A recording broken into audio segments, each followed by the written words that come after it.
Whenever big and overtly woke blockbuster movies, like a current year Marvel movie, or any too big to fail TV series like The Rings of Power, invariably fail with the audience. Then for the last few years, fans have been accused of rigging the Rotten Tomatoes score by way of review bombing. Because surely, if a movie the critics deem worthy of good reviews is getting nothing but negative reviews from actual audiences, then it stands to Hollywood reason that the negative audience score must somehow have been rigged. The most recent example of this is The Little Mermaid, where the IMDb actually compromised their own rating aggregator, for no other reason than that the emerging audience score deviated that much from the critic score, which they saw as the gold standard. But for the last few years, both ourselves and many of our peers in our corner of YouTube have been saying that it isn't the audience score that is rigged, but the critic score. And now, Vulture has released an explosive exposé which confirms that not only is this so, but that details exactly how it is done. In this editorial, I will go through how Kathleen Kennedy's self-insert Ray got caught up in all of this, the extent to which reviews are gamed, and finally, how you as a viewer can navigate this.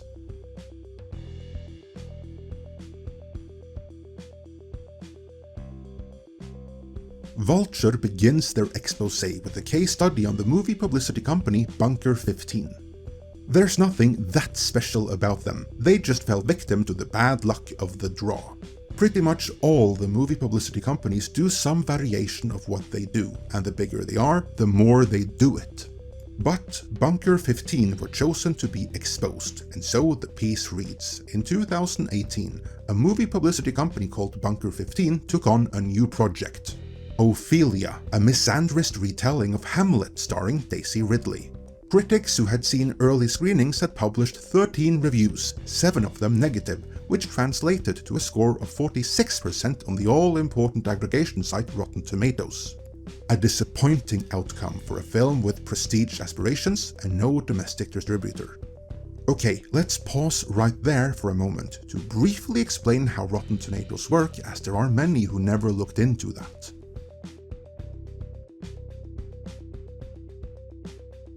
Rotten Tomatoes is a review aggregator, so all it does is divide the number of positive reviews by the number of total reviews.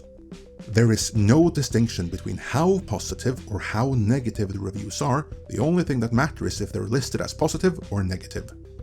So, when a movie has a score of 46%, that doesn't mean the movie is a 4.6 out of 10 movie, but that 46% of reviews were positive, and by implication, that 54% were negative. Everybody got that? Good! Now that that has been established, and Lord Helmet got his coffee, let's move on with the article.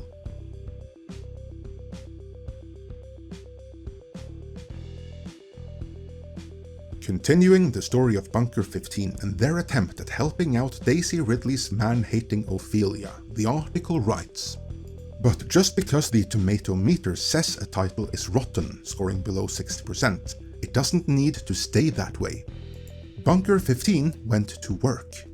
While most film PR companies aim to get the attention of critics from top publications, Bunker 15 takes a more bottom-up approach, recruiting obscure, often self-published critics who are, nevertheless, part of the pool tracked by Rotten Tomatoes. In another break from standard practice, several critics say Bunker 15 pays them $50 or more for each review.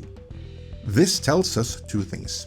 First, film critics have no scruples, and secondly, film critics are flat broke, otherwise they'd never accept such a low price. It also tells us that if the movie is niche enough that few reviewers care, a positive Rotten Tomatoes score doesn't have to cost more than $1,000 in bribes. But they're not that direct. It's not like they say, give us a positive review and we'll give you $50, though at that price point they might as well.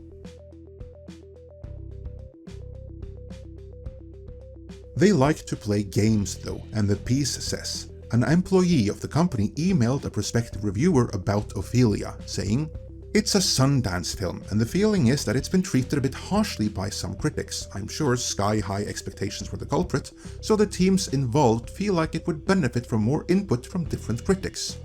More input from different critics is not very subtle code, and the prospective critic wrote back to ask what would happen if he hated the film. The Bunker 15 employee replied that of course journalists are free to write whatever they like, but that super nice ones, and there are more critics like this than I expected, often agreed to not publish bad reviews on their usual websites, but to instead quarantine them on a smaller blog that Rotten Tomatoes never sees. If done right, the trick would help ensure that Rotten Tomatoes logged positive reviews, but not negative ones. The piece also details how they lobbied one critic who gave a negative review to change it to a positive review, since it was so borderline it could be read either way. This way, Bunker 15 was able to game Ophelia's score from a rotten 47% up to a fresh 62%. Vulture reached out to the founder of Bunker 15 for comment. He accused them of reaching, before admitting, "We have thousands of writers in our distribution list. A small handful have set up a specific system where filmmakers can sponsor or pay to have them review a film." That's Hollywood speak for, yes, we buy reviews, and we do so large scale. Filmmaker Paul Schrader chimed in on the story. For those that don't know him, he's the writer of Raging Bull and Taxi Driver, the director of Cat People and the Exorcist prequel, which was the Snyder Cut before the Snyder Cut was the Snyder Cut. See our exclusive breakdown of that with someone who was there. That shameless self-plug aside, he told Vulture, "The studios didn't invent Rotten Tomatoes, and most of them don't like it. But the system is broken. Audiences are dumber. Normal people don't go through reviews like they used to. Rotten Tomatoes is something the studios can game, so they do." I disagree with his assertion that audiences are dumber. Instead, I submit that audiences are too busy with their own lives and their own jobs, making things go around, that they have time to pay attention to critics who have shown themselves to be corrupt anyway. But what matters here is his admission that if the studios can game it, they will.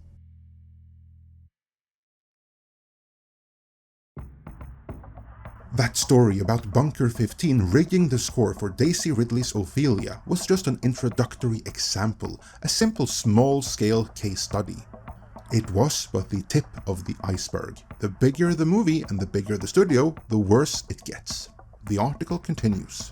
Where the trickery often begins is that Rotten Tomatoes scores are posted after a movie receives only a handful of reviews, sometimes as few as 5.